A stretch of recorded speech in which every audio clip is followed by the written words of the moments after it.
बच्चों, जैसा कि लास्ट टाइम आपको हिंदी व्याकरण के अंतर्गत संज्ञा के विकार वचन से संबंधित कुछ प्रश्नों के उत्तर लिखने के लिए दिए गए थे, तो बच्चों सर्वप्रथम आप अपने आंसर चेक कर लेंगे। हमारा पहला प्रश्न था, वचन किसे कहते हैं? उत्तर लिखेंगे, शब्द के जिस रूप से संख्या का बोध होता है उसे वचन कहते हैं। दूसरा प्रश्न हमारा था, वचन के कितने भेद होते हैं? नाम लिखिए। तो बच्चों उत्तर लिखेंगे, वचन के 2 भेद होते हैं। पहला एक वचन, दूसरा बहुवचन। प्रश्न 3, एक वचन किसे कहते हैं? शब्द के जिस रूप से एक का बोध होता है उसे एक वचन कहते हैं, जैसे घोड़ा, छाता आदि। प्रश्न 4, बहुवचन किसे कहते हैं? तो बच्चों उत्तर होगा, शब्द के जिस रूप से एक से अधिक का बोध होता है उसे बहुवचन कहते हैं, जैसे छाते, बच्चे आदि। नेक्स्ट हमारा था, निम्नलिखित शब्दों के बहुवचन लिखिए। तो बच्चों यहाँ पर क्या था, आपको एक वचन शब्द दिए गए थे जिनके बहुवचन शब्द आपको लिखने थे। छाता, छाते, महिला, महिलाएं, तितली, तितलियाँ, ऋतु, ऋतुएं, दुकान, दुकानें, तिथि, तिथियाँ, मिठाई, मिठाइयाँ, गुड़िया, गुड़ियाँ। नेक्स्ट आता है, 5 पुल्लिंग शब्द लिखिए जो दोनों वचनों में समान रहते हैं। तो बच्चों यहाँ आपको क्या करना था, ऐसे 5 पुल्लिंग शब्द लिखने थे जो एक वचन और बहुवचन दोनों में एक जैसे ही रहते हैं।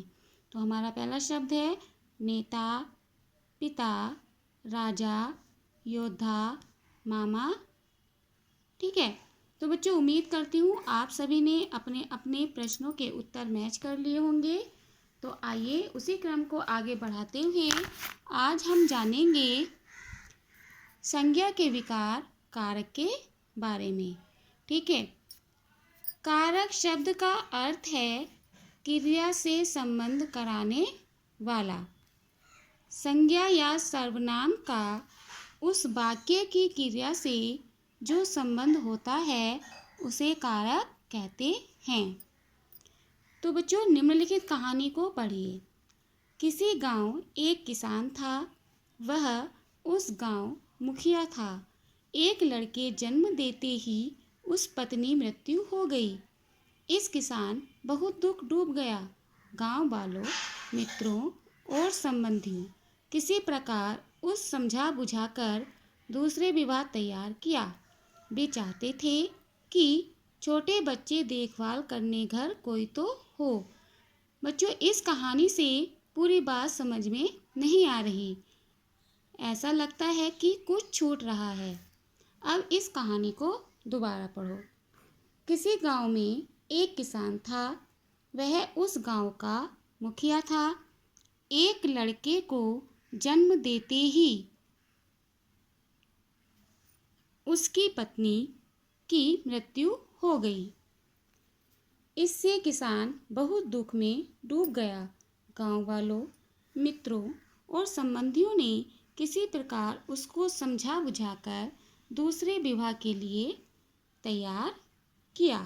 वे चाहते थे कि छोटे बच्चे की देखभाल करने के लिए घर में कोई तो हो। तो बच्चों अब इस कहानी से पूरी बात समझ में आ रही है। इसमें रंगीन शब्द जोड़े गए हैं जिनसे पूरी बात साफ हो गई है। साफ हो गई मीन्स स्पष्ट हो गई है।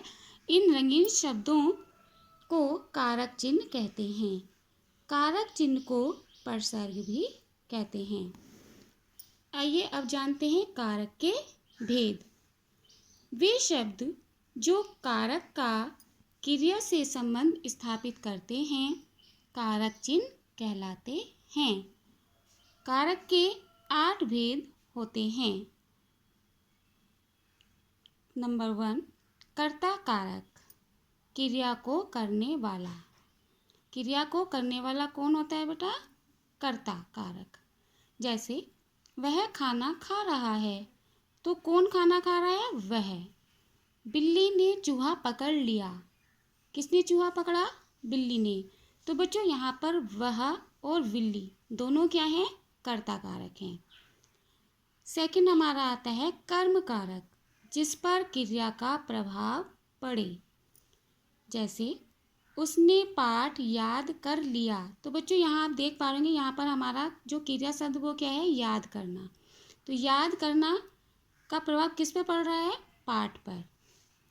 विनीता निबंध लिख रही है, तो यहाँ पर जो लिखना है वो क्या है? क्रिया है, और क्रिया का प्रभाव क्या लिख रही है? निबंध।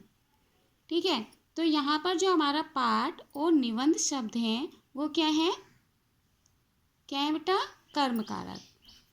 अब आइए आगे बढ़ते हैं। तीसरा हमारा आता है करण कारक, क्रिया करने का साधन। क्रिया करने का साधन।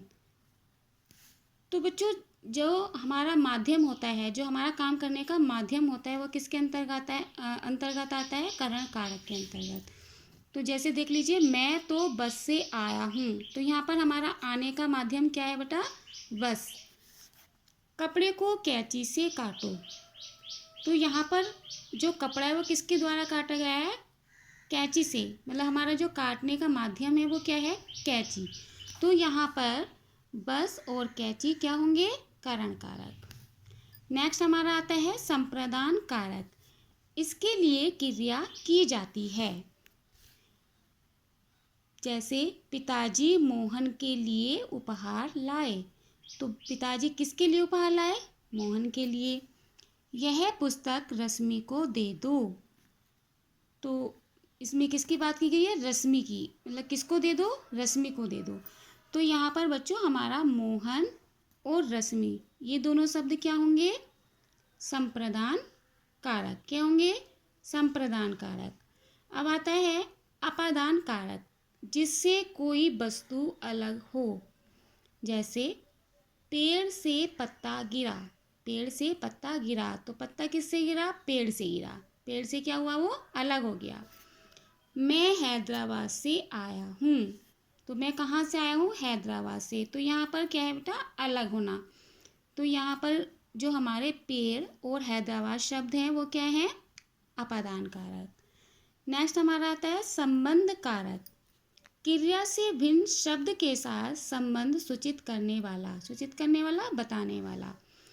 जैसे वह सुहाना का छोटा भाई है, तो वह किसका छोटा भाई है? सुहाना का। राखी की बारात आज आएगी, किसकी बारात आएगी? राखी की। तो ये एक दूसरे का संबंध स्थापित कर रहे हैं, बता रहे हैं। तो यहाँ पर सुहाना और राखी शब्द क्या होंगे? संबंध कारक।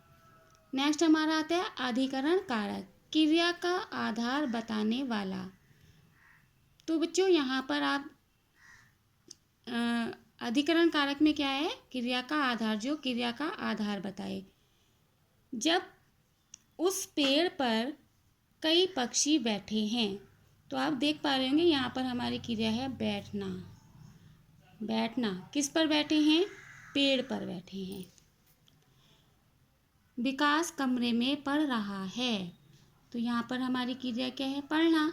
और पढ़ना किसका आधार बता रहा है? कमरे में।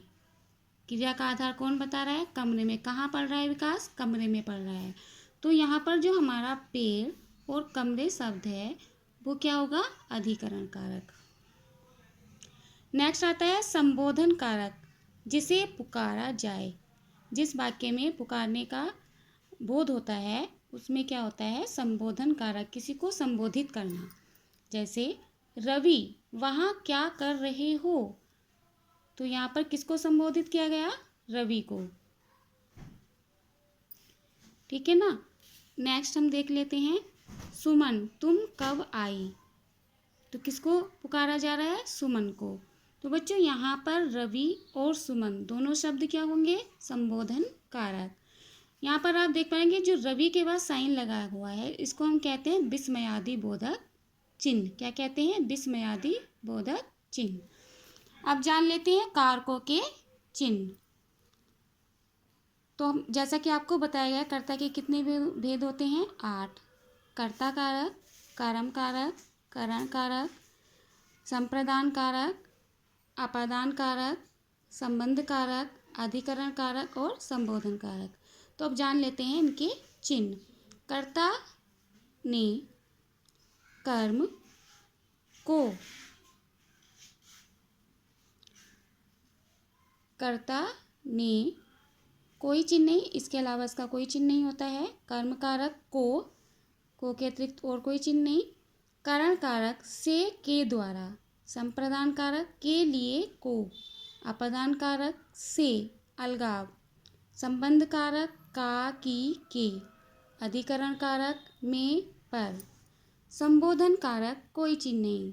संबोधन कारक आपको बताएगा जिसमें किसी को पुकारा जाए, तो वहाँ पर क्या होता है? संबोधन कारक। ठीक है, तो बच्चों यहाँ पर हमने जाना संज्ञा या सर्वनाम का, संज्ञा या सर्वनाम का उस वाक्य की क्रिया से जो संबंध होता है उसे कारक कहते हैं। संज्ञा या सर्वनाम का